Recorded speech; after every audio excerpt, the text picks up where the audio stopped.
तालुक्यातील ब्रह्मपुरी येथील हॉटेल ग्रामपंचायतच्या मालकीन रोहिणी निलेश पाराध्ये वय 25 यांनी अज्ञात कारणावरून गळफास घेऊन आत्महत्या केल्याची धक्कादायक घटना घडली आहे।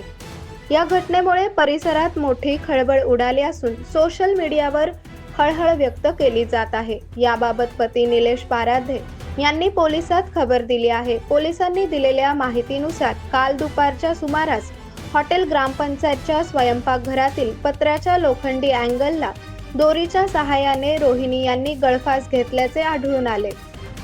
त्यानंतर त्यांना तातडीने मंगळवेढा ग्रामीण रुग्णालयात दाखल करण्यात आले, मात्र वैद्यकीय अधिकाऱ्यांनी त्यांना मृत घोषित केले। रोहिणी पाराध्ये आणि त्यांचे पती निलेश पाराध्ये हे विविध सामाजिक विषय तसेच खाद्यपदार्थांवरील रील्समुळे सोशल मीडियावर चांगलेच लोकप्रिय झाले होते। या लोकप्रियतेच्या जोरावर त्यांनी रत्नागिरी नागपूर राष्ट्रीय महामार्गावरील ब्रह्मपुरी येथे हॉटेल ग्रामपंचायत हा व्यवसाय सुरू केला होता।